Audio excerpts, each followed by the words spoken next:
Acerca de la balada del boludo, no es exactamente eso, pero ayer estaba leyendo y lo voy a estar haciendo al aire, hay un cuento de Ítalo Calvino, La oveja negra, que es sobre el único hombre honesto de un pueblo.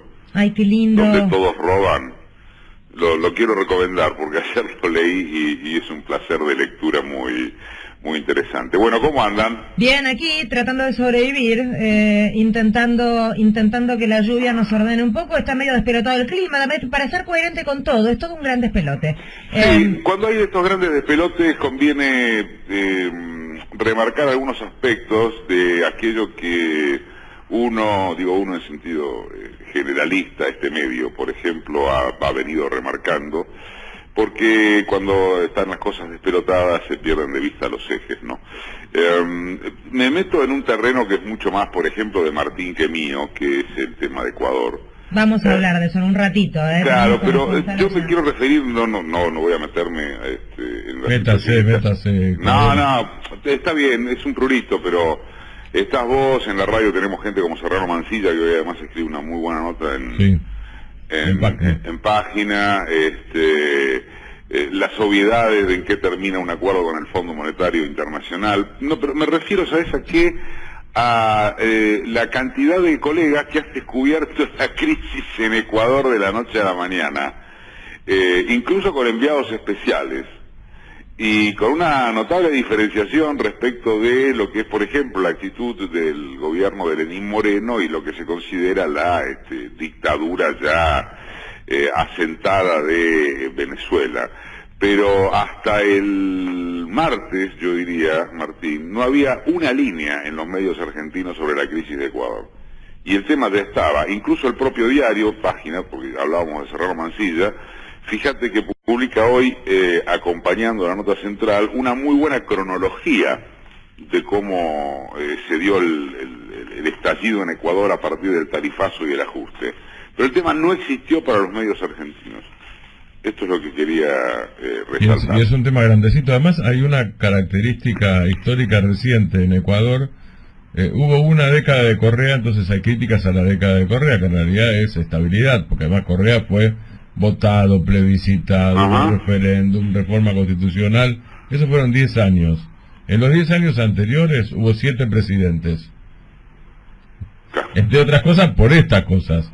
Acuerdo con el fondo, desacuerdo, problemas de subsidios, problemas de no llegar a fin de mes, problemas con los indígenas, que ahora son los que están, los pueblos originarios, la clase media y la clase media baja, son los que están protestando. Y me parece que hay un elemento, Lenín Moreno fue tan salvaje con el tema de los subsidios como fue salvaje en la persecución a Rafael Correa. Es una especie de modelito que hasta ahora no había llegado a detonar. En realidad no había detonado. Claro, y tenemos que ver en términos de escala lo que es el préstamo del fondo. En el caso de la Argentina, 57.000, de los cuales van 44 más los 5.400 que nunca llegarán, pero en términos proporcionales, los 4.000 millones de dólares del préstamo del fondo a Ecuador son como aquello que se le brindó a la Argentina, por usar algún verbo simpático, porque claro, el préstamo que se nos dio a nosotros, al gobierno de Macri, es el más grande en la historia del fondo. De hecho, somos el 61% de las acreencias del fondo. Pero en términos de la economía ecuatoriana, 4.000 millones de dólares es un fangote. Y recordemos, Martín, también, digo como moraleja, la economía ecuatoriana está dolarizada. Eso es algo que Correa, la estabilidad de los 10 años de Correa, que acabas de señalar muy bien, se dio a pesar de haber recibido una economía dolarizada. ¿Te acordás que por recomendación del ínclito Domingo Cavallo, que intervino en su momento para dolarizar? Claro, vos tenés dolarizado está Panamá, básicamente, y está Ecuador. Ahí tienen las consecuencias, en todo caso, digo, para aquellos que imaginan la dolarización como una suerte de arreglatuti de aquellos problemas estructurales de las economías llamadas emergentes o subdesarrolladas. No, dolarizar es viaje de ida, no salir más. Es un viaje, efectivamente es un viaje de ida. Tengo sueltos, porque en verdad, si es por eso que se llama el último momento, no hay una noticia dominante, no hay hoy, digo, una noticia dominante por fuera, precisamente en todo caso, de lo que es Ecuador. Ha desaparecido de lo mediático Chubut. ¿Qué pasó? ¿No hay más problemas en Chubut? Porque hasta hace 2 semanas estábamos hablando de las rutas cortadas, del bloqueo a las plantas de salida de los camiones de YPF. No, bueno, el problema sigue. Lo sí, destaquemos las docentes muertas, no en el accidente. Bueno, ni hablar. Lo último que tengo allí es una reunión hasta las 9 de anoche, hasta las 21 de anoche, perdón, con la mesa de los docentes, en donde se estaba analizando retomar las medidas de fuerza y retomar la toma de plantas. Pero al margen de lo noticioso, también vuelvo a resaltar en esto como es notable que un hecho de cualquier naturaleza pueda desaparecer de un momento para otro. A pesar de la relevancia, a pesar de la magnitud que en el primer momento tiene. Y hablando de naturalizaciones, yo creo que otro tema, quizás haya hablado un poco más, y lo voy a preguntar a boca de jarro de una manera, si se quiere, un poco abrupta, y con un sentido técnico en la interrogación. ¿Macri gobierna? Este tour ¿cuánto es? 30 días, 30 ciudades. ¿Este turro dijiste? No, este tour. Ah, entendí mal. El tour de despedida. ¿Quién gobierna? De Michetti yo no conozco nada. ¿Ustedes? Nada. Por eso. Pero Macri no pidió licencia. Pidió licencia. No, y además hay mucha polémica con el uso del tango, en fin, de determinadas cuestiones que le otorgan ventaja por sobre otros candidatos y que están siendo cuestionadas por los medios que pueden cuestionarlo, ¿no? Hay denuncias penales ya con eso. ¿Hay denuncias penales? Sí. Bueno, yo la verdad no las conozco y lo pregunto, por supuesto que no con inocencia. A ver, a mí, quiero ser absolutamente franco, no se me cae un anillo, a mí, con que el presidente sea presidente y a la vez esté en campaña y el uso de algún avión. La verdad no se me cae un anillo, sucede en todos lados. Sucedió con todos los presidentes. Con todos los presidentes, eso tampoco lo justifica. No me parece un tema central, pero lo que quiero decir es, sí creo que en los marcos de un gobierno que había venido a restaurar los valores republicanos, la decencia pública, la moral, bueno, no es un dato menor. O sea, la impunidad con que están diciendo, perdón, yo el gobierno lo dejé, me dedico a recorrer 30 ciudades, el tiempo que se me canta sin siquiera volver a la Rosada, es pornográfico respecto de cómo ellos planteaban los valores de la decencia pública. Esto es lo que me parece. Ahora, Eduardo, en términos de gobierno, Macri ayer anunció la reducción de los planes Progresar. Sí. Y hay otra cosa que no está anunciada, que se está discutiendo en el gobierno. Esto es información que uno maneja, digo, no es una exclusiva mía, no lo manejo yo, está en varios medios inclusive, no está resuelto. Hay discusión en el gobierno sobre un proyecto de Macri de limitar los planes a 1 año. Si no conseguiste trabajo formal en 1 año, olvídate, no tenés más plan. Son las dos medidas, o sea, si querés es lo que vos decías, por un lado no gobierna y por otro lado cuando gobierna, las medidas son estas. Obvio, eso desde ya que sí, pero bueno, y en el caso de lo que estás planteando, además yo también recibí la misma información.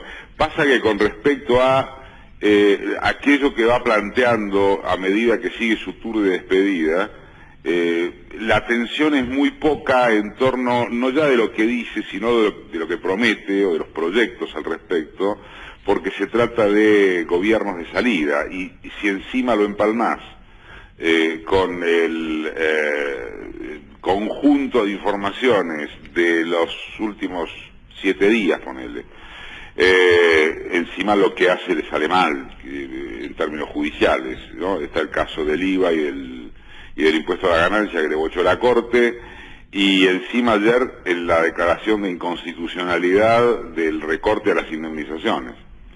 Y acerca de esto quería decir lo siguiente como última cosa de mi parte. Y también tiene que ver con lo mediático, porque creo que todo lo que hemos recorrido en estos minutos está atravesado por la actitud mediática, la actitud del aparato de propaganda del oficialismo, y no solo. Pero una de las cosas que más se ha marcado y que más viene marcándose, particularmente creo que en estas últimas 48 horas, pero ya desde el fin de semana, es el tema de los liberados K, ¿no? Digo, en la última jornada, la novedad en ese sentido fue que se excarceló a Carlos Kirchner, el primo del expresidente de la Nación, que es el 8º liberado de las últimas semanas, desde que comenzó, como bien lo dice Sofía Caram en la nota también de página de hoy, el fin de la denominada doctrina Irursum, es decir, esto de que si fuiste funcionario tenés posibilidades de escaparte o obstruir una causa y entonces te dejan adentro.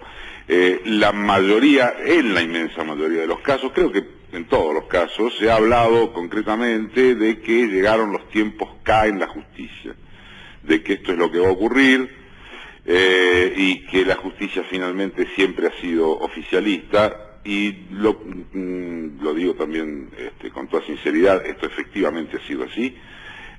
La justicia siempre en sus trazos generales sopla para donde va el viento. Ancestralmente se ha hablado de cuando el viento, perdóname, cuando el viento de los es fuerte, jueces para saber cómo cambian los tiempos. Sí, perdóname, te he escuchado. cuando el viento es fuerte. Cuando el viento es fuerte. Cuando el viento, bueno, en este caso es muy fuerte, no digo Claro. es huracanado. Bueno, a ver, yo no voy a negar eso, tampoco es mi área de especialidad, uno es un periodista generalista, pero hay que ser muy tonto para no darse cuenta de que esto ha funcionado siempre así. Pero también quiero decir que de por medio rige el tema de cómo se van cayendo también las causas que se armaron, las causas que se inventaron, porque cuánto hace que venimos hablando de las causas armadas contra los funcionarios, más allá de que uno tampoco niega la corrupción que puede haber habido en el gobierno anterior, como si en alguno no la hubiere. Pero acá no hay solamente, de ninguna manera, que la justicia sabe oler. Hay que, técnicamente, las causas no se sostienen, y que en algún momento eso tenía que empezar a darse. Y el momento es claramente, porque como dice Martín, el viento sopla muy fuerte, pero tampoco podría, aun cuando soplara de esa manera, podría sustanciarse si las causas no se van cayendo, porque entre otras cosas, como es en el caso de el primo del expresidente Kirchner, ya se están cumpliendo 2 años sin condena. Entonces no es solamente que la justicia sabe oler, es que lo que han inventado se cae por su propio peso. No es o, es y. Una cosa y la otra. Gracias, Y eso Edu. me interesaba remarcarlo. Un placer, como siempre, charlar contigo. El sábado Beso. nos vemos. Beso enorme. Sábado nos vemos. Eduardo Aliberti con nosotros, como todos los jueves.